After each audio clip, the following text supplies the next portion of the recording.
Hello, everyone. Happy Wednesday. I see folks are joining. Welcome to the STAR Webcast, the SANS Threat Analysis Rundown. Give a moment. I see attendees coming in. If you haven't already, grab some coffee. This is going to be a great webcast today.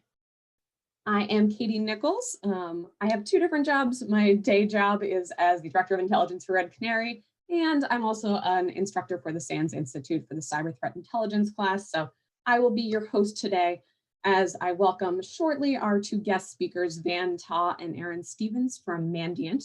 They're going to be chatting about spooky RYUKy, Ryuk, potato, massive ransomware threat that I know my team has seen, a lot of teams have seen. So you're in for a good webcast today. Let's kick off by talking about why we're here. If you've joined us before, this is a monthly webcast, and the whole goal why we're here is to bring you the inside scoop of what analysts who track these threats every day are doing, right? And we want to bring you different voices. We have folks from Mandiant who will be joining us in a moment. And the whole goal of this webcast is for you to go out, take what we've shared and action it. So you'll have some action items at the end of our broadcast, our webcast today, and a lot of action items. So you have homework from this, fair warning. The way we're going to run today for our webcast, start out with a rundown of some things going on recently. Then I'll hand it off to Aaron and Van for a deep dive into a few different UNC groups and ultimately leading to ransomware, and then we'll wrap things up and give you your homework. I will answer the major questions we have up front. Yes, this is being recorded. It will be posted to YouTube afterwards, so you can share it with your friends later. And yes, there will be a PDF of the slides, which you're probably going to need because we have a bunch of links and awesome content to share with you. Let's start off by talking about a few things that have been going on in the threat landscape lately. And I think Thomas Rid captured how I felt over the past week or two, actually the past month, with his tweet on Friday in "I can't keep up." There has been so much happening in recent weeks. I know I've been struggling to keep up with all the reporting, all the different threats. So just wanted to highlight a couple things that I've seen that are probably worth checking out in terms of threats. First one, there's a new technique out there. Yes, it is actually called process herpaderping. When I first saw the tweet, I thought it was a joke. It's not a joke. This is a new technique that some folks who work at CrowdStrike, I believe, researched and identified, kind of similar to process hollowing. And whenever a new technique like this comes out, there's often this debate of, well, this is sort of a proof of concept, this is theoretical. We've seen, and I'm sure, Aaron and Van and their team have seen this too, sometimes adversaries will pick up these new techniques very quickly. Sometimes it takes a while. But regardless, this is definitely a technique that's worth looking into. A few different researchers have been trying to figure out how can we detect it as defenders and analysts. So worth looking into there. And I have some links at the end of the slides for you to help you out with your research there. Next item I wanted to bring your attention to, if you follow MITRE ATT&CK, big release yesterday, a few key things. First off, they added two tactics to the enterprise framework. What basically happened was pre-attack, which is sort of the left of boom stuff, went away, and then added the tactics, reconnaissance and resource development to what you know as main attack or enterprise attack. Also added a bunch of network infrastructure techniques for routers, etc. And so that's definitely worth checking out when you have some time. The third bullet, and I have a whole separate slide on this. Been kind of a busy week, as everyone in the entire world probably knows. The US election, presidential election, is on Tuesday. And ahead of that, the US government has done a lot. There have been a ton of reports of election interference attempts, sanctions from Treasury, and there's been so much that I actually just put together a separate slide, in part to help me track this past week, because it feels like every day there was something new. And so your homework is going to be go read all of this. Honestly, I'm still catching up, but this all started, well, earlier this month there were some alerts, but last week you might recall major indictment of GRU actors.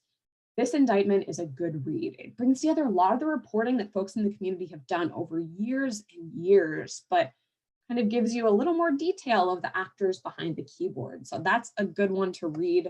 I also have some links that if you don't have time to read it, folks like Thomas Rid and John Holtquist and Dmitry Alperovich have given great summaries on Twitter of some of these key points. So GRU indictment was last Monday. Next day, NSA comes out with a list of all these vulnerabilities that have been exploited by Chinese actors. So go patch your stuff. Later in the week, we found there was some attempted election interference. You might recall hearing about those emails coming from Proud Boys, supposedly. Then that same day, I believe, there was a press conference where the US government came out in a matter of hours, attributing those emails to Iranian actors. And they also called out Russian actors for attempted election interference too. And the next day, FBI and CISA put out joint alerts on those actors.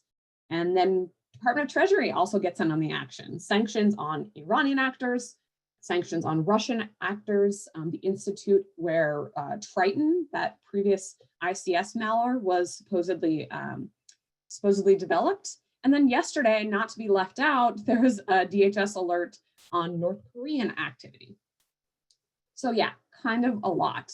In totality, my take on this is that the US government seems to be sending a significant message to major cyber actors around the world that we know about you, we see your election interference attempts, and it's going to be an interesting last couple of days before the election.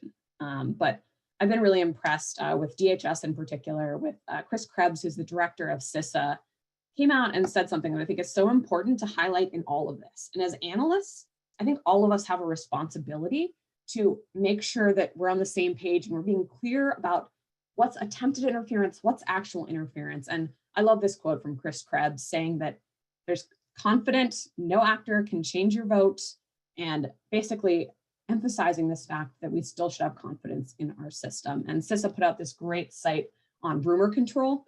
Encourage you to share that with friends and family.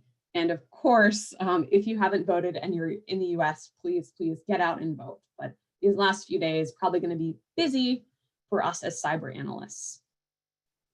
Did I forget anything? Those are the major things, right? Just election interference, nothing else that's been impacting tons and tons of organizations. Right. How about ransomware? Seems like every day there's a new ransomware family with some crazy name. We got Ryuk, we got REvils threatening different companies. We got Maze, tons of different actors, ransomware operators. It's gotten to a pretty bad place.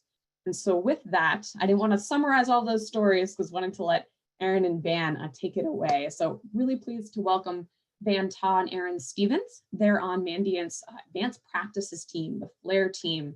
And these folks do an awesome job digging into what are those advanced techniques that adversaries are using. So with that, Van, Aaron, you can go ahead and share your slides. These are some of my favorite slides that I have ever seen. You can see, Halloween is Saturday, so take it away, Van, Aaron.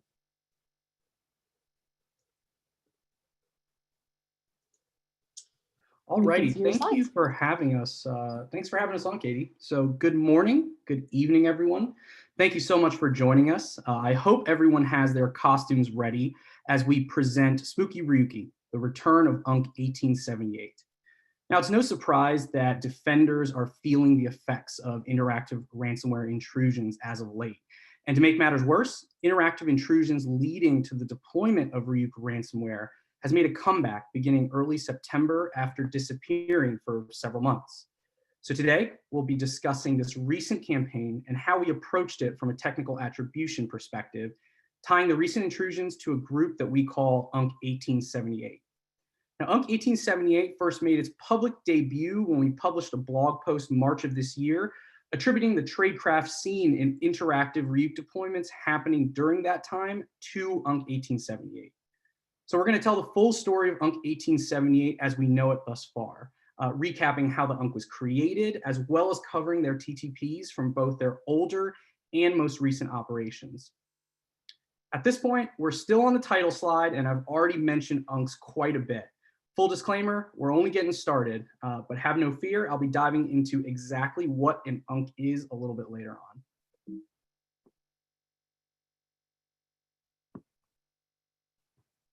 So before we get into it, let's go through some quick intros. My name is Van Ta, and today I'm joined by Aaron Stevens, aka 4Steve. We're both senior threat analysts on the FLAIR Advanced Practices team. Our team mission is simple: to know more about the adversary than anyone else, and to make that knowledge actionable to FireEye. To deliver on this mission, we do three things. First, we make key analytical decisions on what can be defined as an adversary versus a threat. We make these decisions day in and day out to know what are the groups and techniques that matter to our customers to determine where our focus should be. Second, we pursue these adversaries wherever they are within our ecosystem, whether we find them in our product telemetry, through Mandiant incident response engagements, or through managed defense. Our focus is surfacing adversarial activity. And lastly, we institutionalize what we learn through our pursuit to make it actionable for FireEye. So that can manifest in a number of different tangible things, such as product detections, hunting methodologies, code family classification, technical attribution, and the curation of our threat model. So I'll now quickly pass it over to Aaron to frame the data that we're presenting today. Thanks, Van. So before we get into the analysis, I wanted to talk briefly about the data we have and where it comes from. On the advanced practices team, we have what I like to call data privilege, hashtag data blessed. But really all that means is that we sit in a really cool and unique place in the company where we see a lot of data from a lot of sources. Between Mandiant consulting, product telemetry, and our 24/7 managed defense, there's never a shortage of things to look at. To give you an idea of volume, we support roughly 65% of all event responses, which are nearing 1,000 for the past year, not to mention our product discovery and external detection work. If you haven't already, check out the Scandalous blog from myself and Andrew Thompson to learn more about that. Now, having all this data is really cool, but we're here to talk about ransomware and more specifically, Ryuk. So let's get into it. If you were to ask me to name ransomware families, I could probably give you 10 or so off the top of my head, but we actually track over 100 ransomware families. Many of these we've only seen once or twice, and those fall into the other category, but the rest I've broken out here. Looking at the pie chart, roughly 1 in every 5 ransomware intrusions we observe are Ryuk. As a side note, the only malware family more prevalent across all of these intrusions is, of course, Cobalt Strike. If we drill down into this data further, we can see the threat groups responsible for these intrusions. We arrive finally at UNC1878, who again accounts for about 1/5 of Ryuk intrusions. But if we focus on the last year alone, it becomes almost exclusively UNC1878. And herein lies our monster. Continuing this zombie analogy, UNC1878 aren't your average zombies like those on, say, The Walking Dead. Nah, they're more like 28 Days Later zombies. And for those of you who haven't seen it, it means they're really fast. To get a sense of just how fast, let's look at the average time to Ryuk, or what I like to call TTR. This is the time delta from when we first see UNC1878 to when we first see Ryuk in the environment. Across all the intrusions where we saw UNC1878 deploy Ryuk, average TTR was, anyone want to guess? Just 5 days, 17 hours. And if that wasn't spooky enough, their current high score is only 2 days, 6 hours. It's worth noting here that other public reporting has claimed even faster TTRs down to just a few hours. To put these numbers in perspective, the average dwell time for all ransomware intrusions that we observed in 2019 was a whopping 72.5 days. Now, dwell time is defined as the amount of time an adversary is in the environment before an investigation begins. While this metric is fundamentally different than TTR, UNC1878 could ransom 13 environments in the same amount of time based on their average TTR. But we're getting a little ahead of ourselves. UNC1878 is in the title of the presentation, and we've already mentioned UNCs a few times today. But we know some of you might be wondering, what is an UNC, or why isn't this a fin group? Those are all great questions, and I'm going to hand it back off to Van to explain. So before we go further into UNC1878's story, we felt it would be helpful to go over some required reading on UNCs. What is it? What is it used for? And what do we do with it as a team and as a company?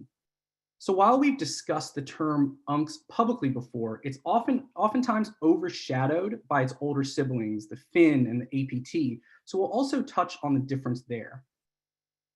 So going back to our mission and the core pillars of our team, no matter where we find malicious activity, we often find a lot of it, even at a single client organization. In order for us to effectively conduct investigations and incident response at scale, we need to organize the malicious activity in such a way that would define what it is we care about. To do so, we use UNCs, short for uncategorized, as a way to cluster unique activity and to say that we believe this cluster is all fundamentally related to the same intrusion set.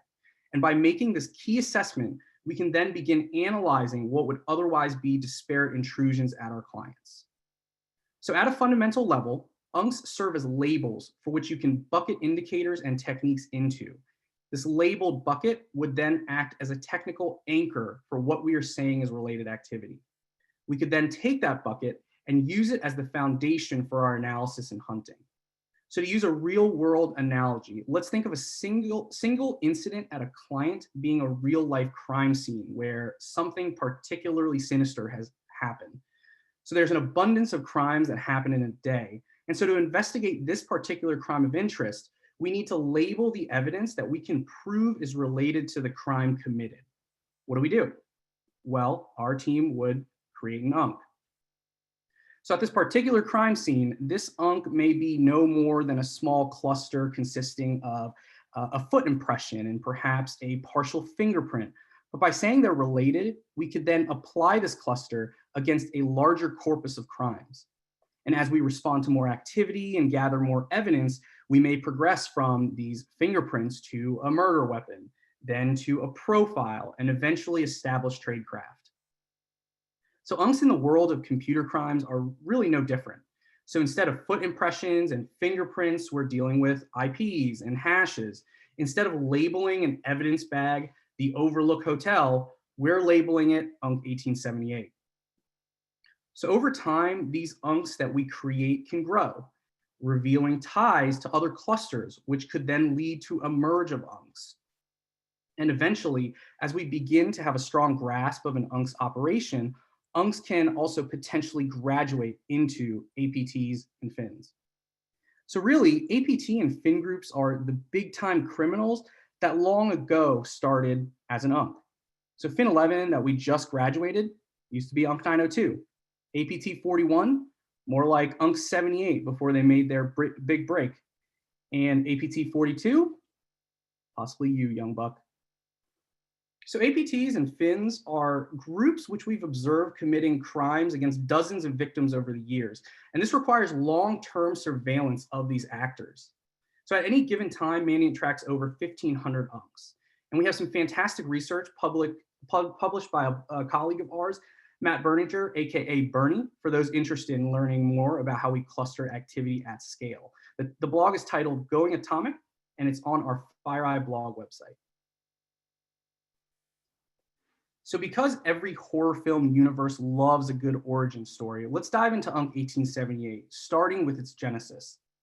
So in March of this year, Aaron and I published a blog where we discussed UNC1878, focusing a little bit less on their TTPs and more so on our cycle of identification, expansion, and discovery to track UNC1878 across our data set.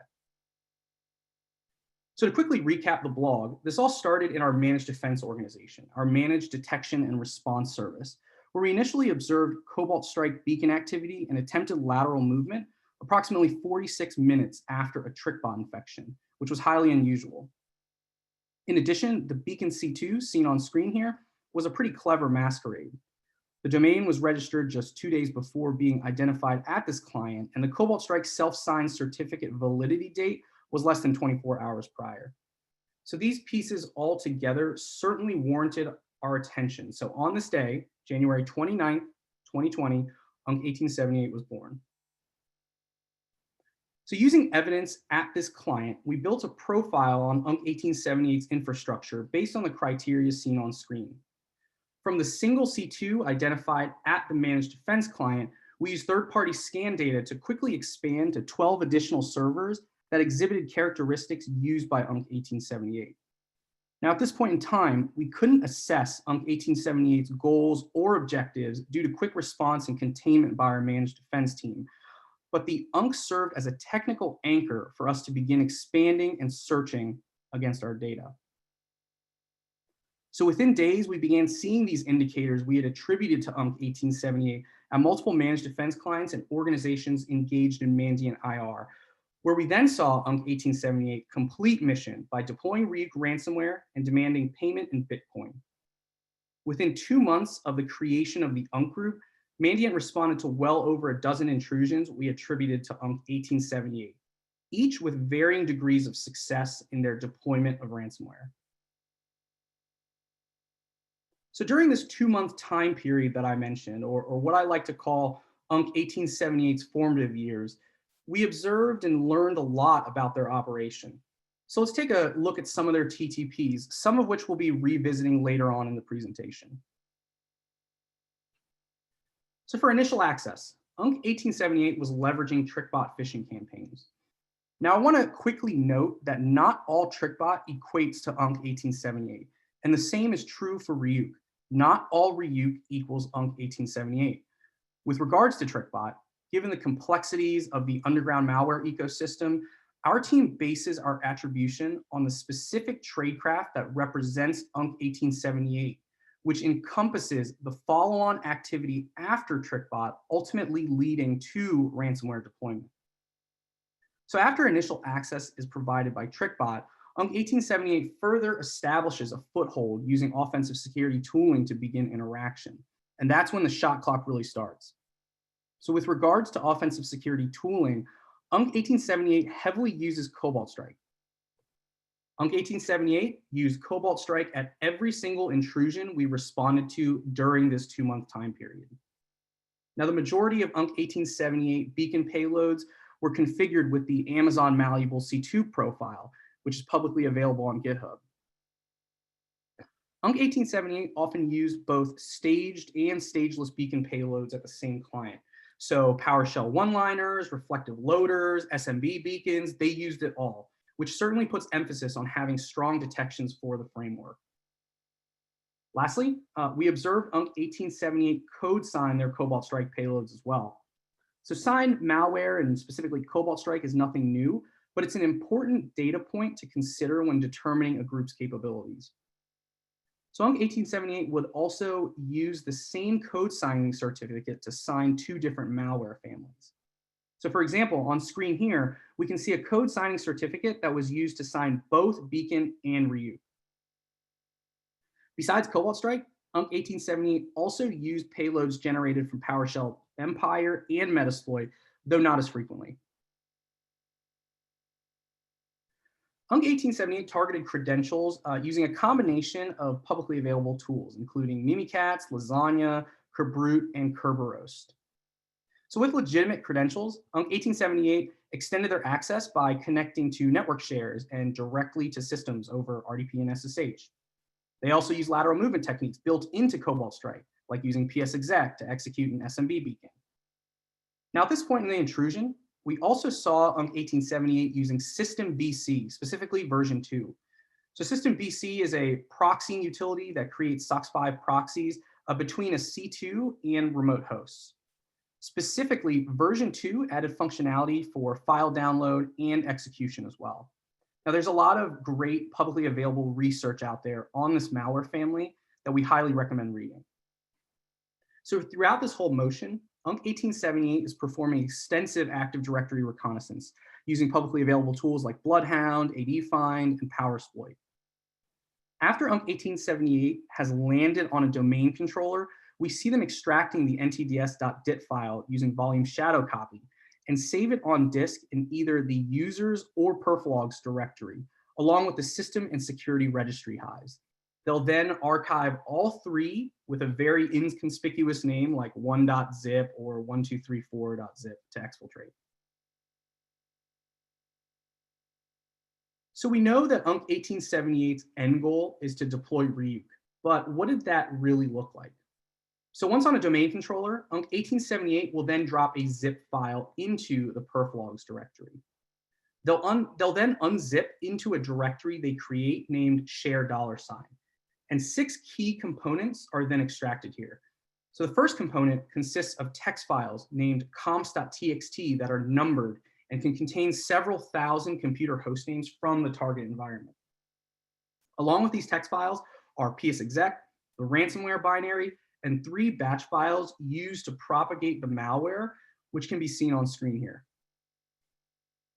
So both wmy.bat and copy.bat are used to transfer the Ryuk binary onto target systems, and exe.bat is used to execute them. So all 3 batch scripts take the comps.txt files in as inputs and iterates through the list of computer names to copy and execute Ryuk. So focusing more specifically on the Ryuk binary, we saw UNC1878 signing these as well. And similar to the beacon example that we talked about before, UNC1878 would use the same code signing certificate between multiple malware families. So the example certificate that we see on screen here was used to sign both Ryuk and System BC v2. So again, we're seeing another example of this tradecraft employed. So Ryuk samples they deployed also used a custom loading sequence that's seen on screen here, which consists of the outer PE file, a shellcode loader that we track as Dave shell, and a DLL loader that loads the final payload. So we've seen the specific overall sequence used by UNC1878 to load both Ryuk and System BC v2. Dave shell, which is the shellcode loader portion in the sequence on screen here, is based on a GitHub project. And we've seen Dave shell being leveraged across a variety of malware families, not just ones used by UNC1878. And one last important point regarding their mission completion is that we haven't seen UNC1878 steal data to extort their victims or to do any sort of naming and shaming like we've seen some of the other groups do. So as I mentioned before, over a 2-month time frame, we responded to well over a dozen incidents attributed to UNC1878. And as I've presented in the last couple slides, we established a pretty strong MO on the UNC group. So I'll now pass it over to Aaron to talk about what happened next. So by the end of 2019 and early 2020, Ryuk and UNC1878 were prolific. Here, I've graphed all the Ryuk intrusions we've observed for 2020 thus far. We continued to see activity in February and March, but then in April, nothing. In May, nope. June, 0. July was more of the same, and by August, we almost thought this might be the end of Ryuk. As so many malware families and threat groups have done in the past, maybe Ryuk's time had come and gone. Obviously, we were really wrong. Beginning in September, we began to see Ryuk make its harrowing return. It wasn't dead, it was undead, and we're already seeing them this month as well. So what happened over the summer?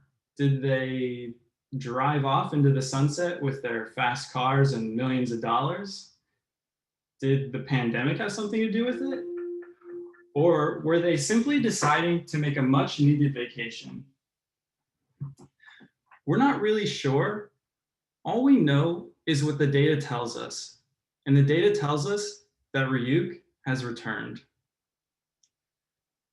But does that mean that UNC1878 has returned? Well, not so fast. On advanced practices, we never attribute based on malware family alone. We need more evidence of overlap. It's been 5 months since we've seen Ryuk or UNC1878, and things aren't exactly the same as they were before. I'm overgeneralizing here, but the classic UNC1878 brand from earlier this year was TrickBot, Cobalt Strike, and Ryuk. We already have Ryuk, so we're good there. TrickBot, on the other hand, is a different story. This new wave of Ryuk intrusions have essentially replaced TrickBot with KegTap, a similar but distinctly different malware family. We don't have much to say about KegTap right now, but keep an eye out for future blogs and presentations. And then Cobalt Strike. Are we still seeing it being used in Ryuk intrusions? Of course, but also not quite. Because Cobalt Strike is so widely used by threat actors, we have to be really picky when it comes to attribution. The Cobalt Strike we see today isn't quite the same as it was a few months ago. Let me explain. Here are some examples of recent Cobalt Strike C2 URLs that we've seen. There are a couple things here that I want to point out that are different from what we used to see. First, there are these subdomains, usually 2 to 4 characters and typically 2 or 3 of them per domain. This is a pattern that didn't exist before. All of our UNC1878 domains in the past were only a single level. The other key difference is the URIs. Where we used to see one of the prepackaged malleable C2 profiles, such as the Amazon one mentioned earlier by Van, these URIs appear to be custom and more random. The other big difference we've observed between the old Cobalt Strike activity and the new is the TLS certificates. If you read Van and I's blog, you may recall that UNC1878 primarily used Let's Encrypt for their certificates. And that's not what we have here. As you can see, these certs don't have a certificate authority. They're all self-issued. We've still noticed some patterns though. Most of the certs have this Texas metadata. Note in some cases, like the second one, Texas is misspelled. Mountain View, California is another one. LOL is also the listed organization for most of these certs. But we've also seen them use Office and occasionally incorporate all or part of the domain as well. So at this point, we're not feeling confident that this new wave of Ryuk activity is UNC1878, though we have our suspicions. It's been a long time since we've seen this group active. TrickBot is gone, and the Cobalt Strike is notably different. So what do we do now? Well, in the spirit of Dr. Seuss, we do what we always do when something is new. We UNC it. Just because we can't attribute this new activity directly to UNC1878, we're not going to let that slow us down or prevent us from doing our work. We still need a label to track this new activity, so we create a new UNC, UNC2352. This allows us to continue our analysis without forcing us into a potential state of misattribution. We know all the new Ryuk intrusions look the same. We're just not ready to say it's the same as before, and that's okay. Our unique position on advanced practices gives us the visibility to self-correct over time. Ryuk is showing no signs of letting up, but every observation we get is an opportunity to learn. If these two groups should really be the same, the data will tell us. And in this case, it did. So let's examine some of the overlaps we identified that helped us make the case for UNC1878 attribution. Back in January, UNC1878 copied the ntds.dit file into the perflogs directory along with the security and system registry hives. Quoting from ultimatewindowsecurity.com, the ntds.dit file is a database that stores Active Directory data, including information about user objects, groups, and group membership. It includes the password hashes for all users in the domain, unquote. Once these hashes are obtained, a threat actor can use tools like Mimikatz for pass the hash or attempt to crack them offline. They then created a multi-part RAR archive in preparation for exfil. Now in October, we saw almost the same thing at an UNC2352 intrusion. This all really came together when we found this batch script at another client, which shows how they use ntdsutil to make this happen. Focusing back on Cobalt Strike Beacon, we were still able to identify some similarities despite the previously mentioned differences. First, file names. Both UNCs like to use the P32 or 64 name for beacon payloads. We saw this naming convention used for hosting as well as on disk. And if you haven't already noticed, they both really like that perflogs directory too. The other thing we noticed was the continued use of code signing certificates across multiple malware families, where UNC1878 was signing beacon and Ryuk samples, UNC2352 was signing beacon and KegTap. Now, we never saw an UNC1878 certificate used to sign an UNC2352 sample or vice versa, but the TTP remains, and it's another point for a potential merge. Last but not least, we have here a couple commands for deploying Ryuk. As you can see, they're almost identical. Much like Van mentioned earlier, they use WMI along with the share folder and bitsadmin to transfer Ryuk to all of the hosts listed in those comps.txt files. In this case, not only is the TTP the same across both groups, but we can even see similarities in the naming convention and file paths used as well. This is a really strong overlap between UNC1878 and UNC2352, giving us the confidence we needed to begin a merge. Finally, we have the evidence to support our initial suspicion that UNC2352 is in fact UNC1878. It may seem like a lot of work for a conclusion that we expected all along, but our team prides itself on attribution backed by data, and sometimes that takes time. Beyond what I already covered, additional overlaps include the use of domain registrars like Namecheap and OpenProvider, and returning to the same victim on multiple occasions. From conception in January to mysterious disappearance in the summer and a return from the grave with the now merged UNC2352, it's been an interesting year for UNC1878. That's our story so far. You're all caught up now. It's time to wrap things up, and for that, I'll hand it back to Van. So we've now gone over UNC1878's older set of intrusions from earlier this year and their newer campaigns. The best way to summarize UNC1878 as we know it today would be based on two key themes: speed and scale, which will illustrate the symmetric scene on the screen here. So 5 days, 17 hours. This is the average TTR, or time to Ryuk, representing the time we observed UNC1878 in a client environment to the time that they drop ransomware, with 2 days, 6 hours being the quickest TTR we've observed. So UNC1878 isn't running a marathon here. They're putting up NFL Combine 40-yard dash numbers.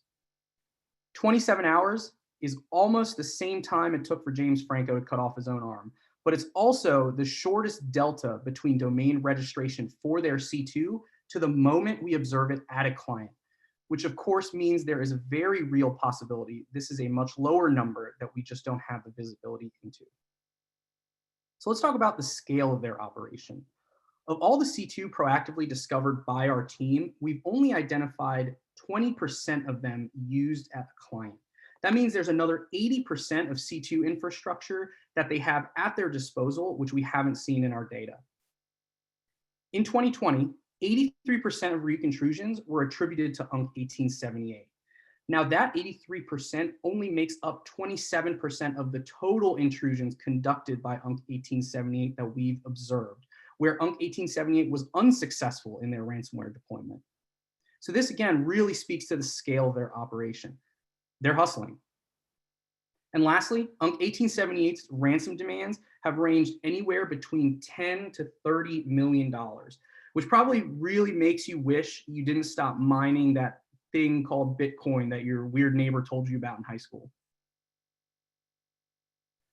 Now, our director, Steve Stone, has taught us all to speak in threes.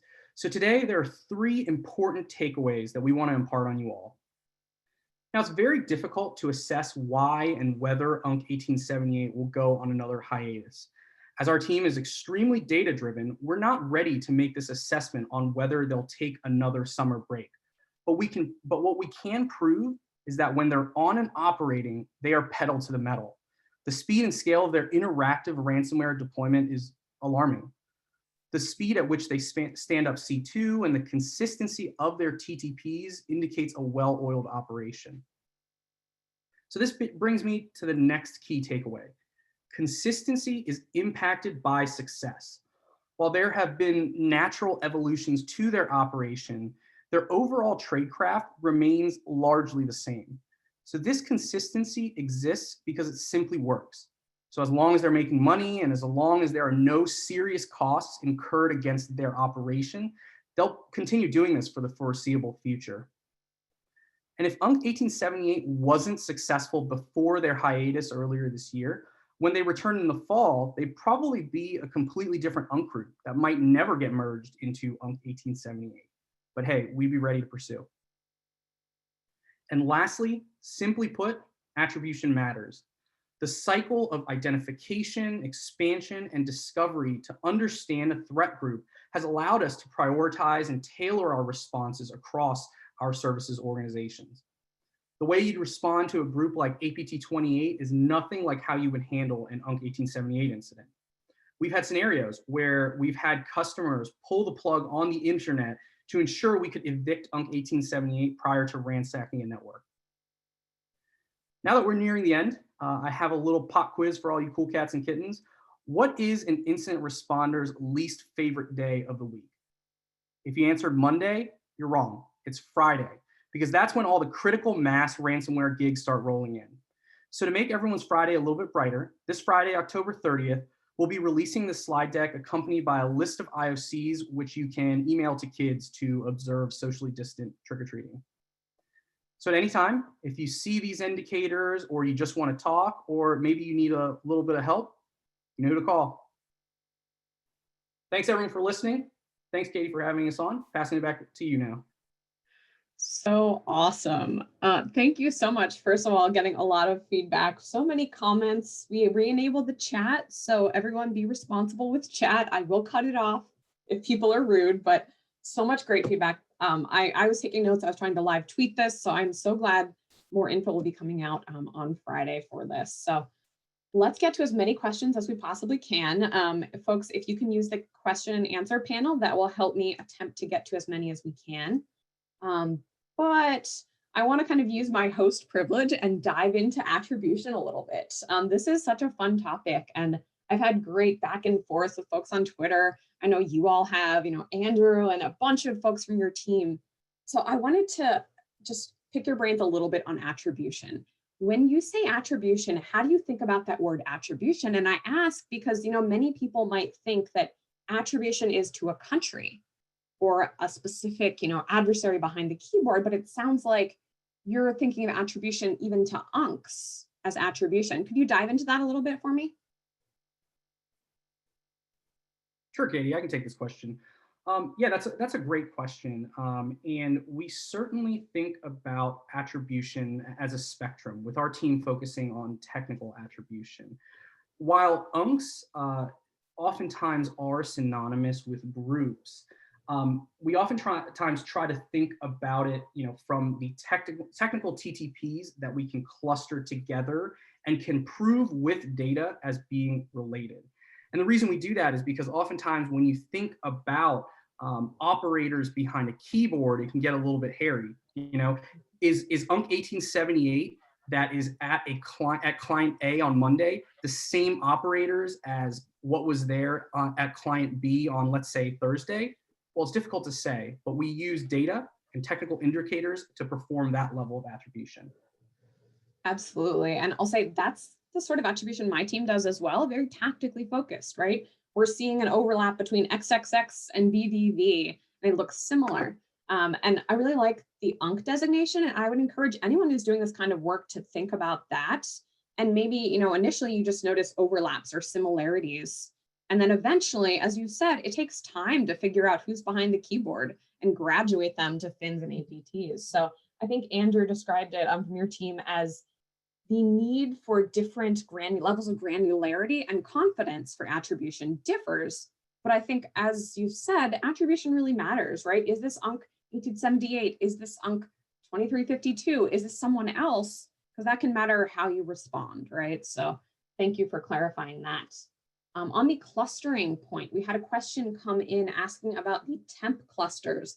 How do temp clusters fit into what you talked about with UNCs and then graduating to FINs and APTs? Ooh, good question. I can take that one. So temps are a tool used by Mandiant threat intelligence to discuss clusters of activity in finished intel. So temps have UNC associations to maybe like a single UNC or even multiple UNCs, but it's not a requirement.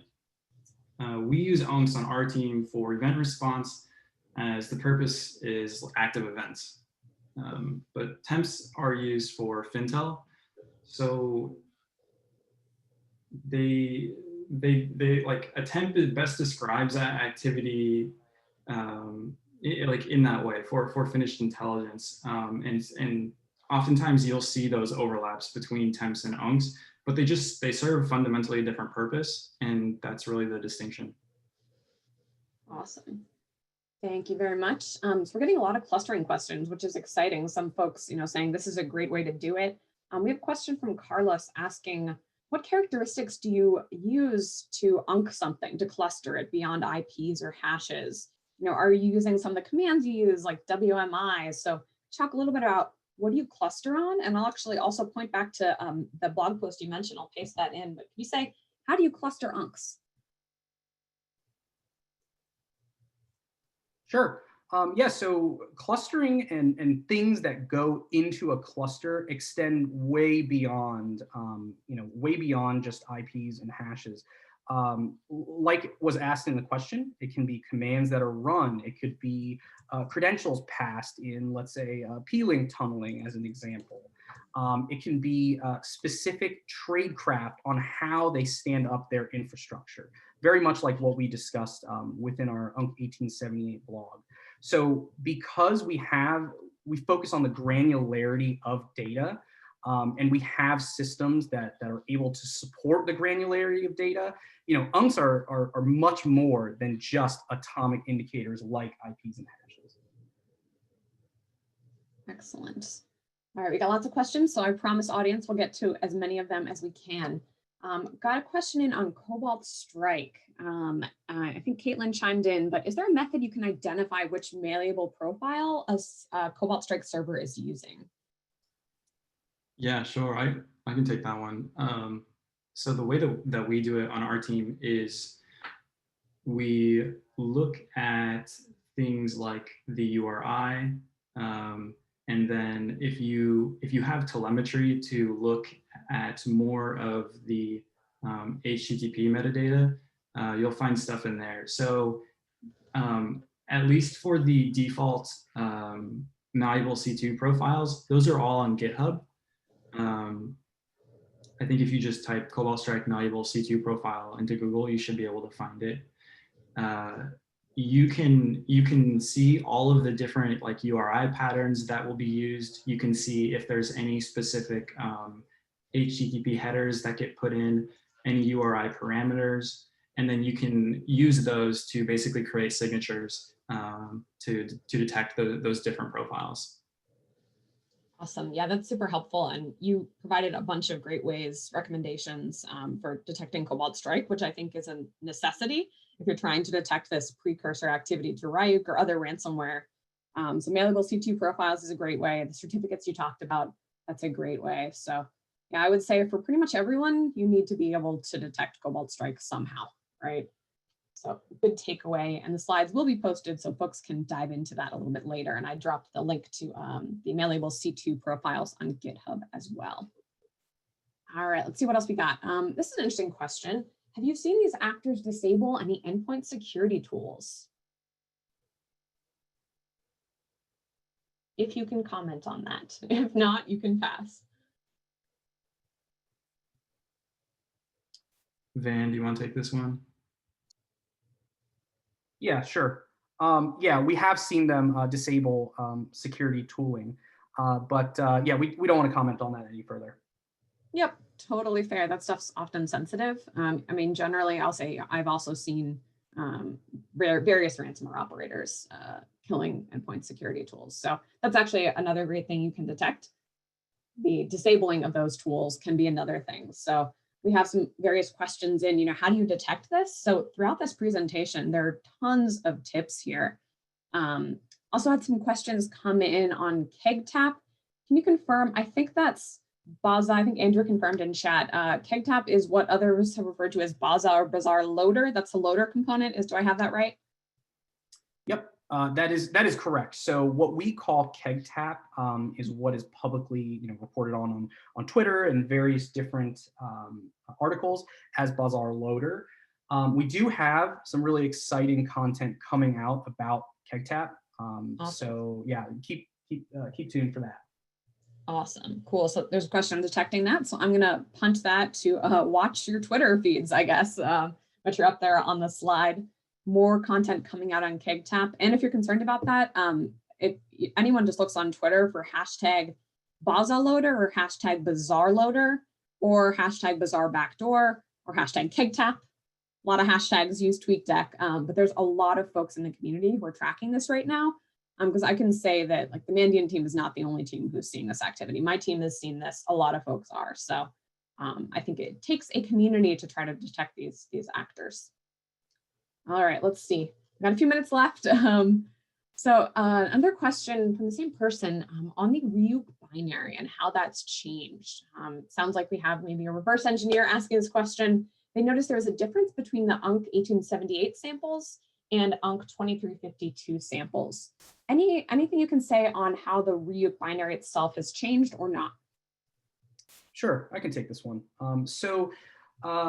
Between the early months of UNC1878 stuff, the Ryuk there that's being used in UNC2352, one of the things that we did notice that was different was the stages of loading the final Ryuk payload are slightly different. Now, the Dave shell portion, which is the portion, if you recall, is the shellcode loader stage, was used in both. We have observed that being used in both timeframes of operation. So, for example, the earlier parts of this year up to March, as well as what's being used currently. So that's a pretty big thing that we've noticed that's different between the Ryuk binaries as well. Excellent. Thank you very much. Interesting question. So we've seen a trend in a lot of ransomware operators where they will basically threaten leaking data. What have you seen from these UNCs or operators of Ryuk about data leaks? Do they do that or not? Sure. Yeah. So with UNC1878, we have not observed them steal data, for the purpose of extortion. The only thing that we see them take, again, are things like credentials. So those Active Directory copies, things like that. But in comparison to like Fin11 or any of the Maze actors who like do that name and shaming, where they're stealing data to kind of use as a leverage for a ransom payment, that's not something that we've observed with any of the UNC1878 stuff thus far. Do you have any hypotheses on why not? And of course, just hypotheses, I won't hold you to it. I'm just curious, because we've seen a lot of other ransomware operators shift to that.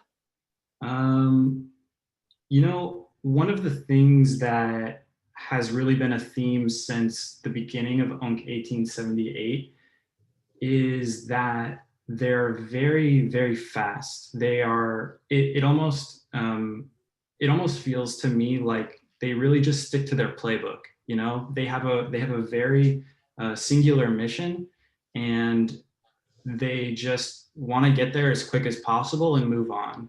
So when you can target 100 organizations like very, very quickly, say that you only complete your mission for 20, what I mean by that is you only drop ransomware at 20 or so, and say only 2 pay out.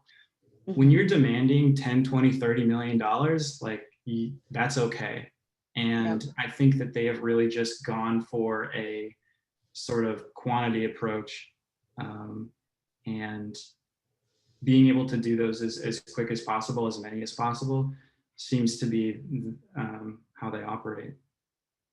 That makes total sense. And Andrew chiming in, and I think it's a great point that might be a reason why knowing which ransomware operator it is could impact how you respond, right? Because if you think it's one of these UNCs and they don't leak data, you might have a different response, talking to lawyers, a different plan, a different likelihood of paying the ransom than if they were to threaten to leak your data. So a good example of, when maybe attribution to the TTP level, to the UNC level, eventually to the person behind the keyboard might actually matter. So good point to end on. So there are a whole bunch more questions. We're not going to unfortunately have time to get to all of them, but luckily Van and Aaron have their email addresses, their Twitter accounts up there. So is it cool if people tweet you or email you with other questions? Of course, that's what it's there for. Awesome. You might regret that, but no, thank you both so much. Yeah, keep the conversation moving on Twitter, via email. This has been amazing content. Van, Aaron, thank you so much. So as we start to wrap up, you got homework. As I mentioned, we will post these slides in PDF. We will also post a recording of this because you have some homework to go back and think about how you could detect all this UNC behavior, right? There's so many TTPs in here. The Cobalt Strike TTPs, keg tap slides or details are upcoming. The ransomware behavior itself, volume shadow copy deletion. So yes, you will have those slides. They'll be available on the same page you registered from. So action items, go figure out how you can detect this stuff and think about how quickly you can respond, right? There's the time to RYUK. What's your time to response? Really important to try to move towards tracking that. Even if you don't have it at scale, track a few incidents. If you think it's, keg tap or bazaar, think about how quickly you responded to it. And last but certainly not least, you have a lot of reading from this month.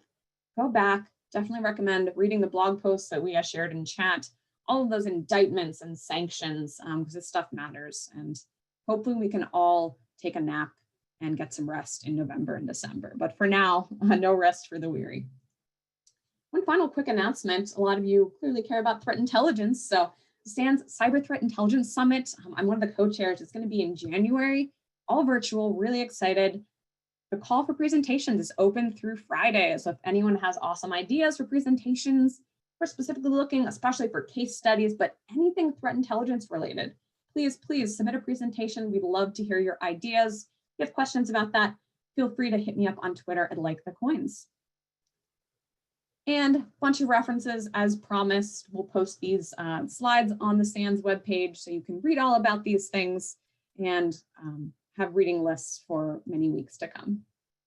And with that, thank you all so much for coming. Van, Aaron, thank you so much for sharing such valuable info and amazing graphics. And I hope you have a very happy Halloween. Stay safe, go out and vote, and we'll see you all next month. Thank you all.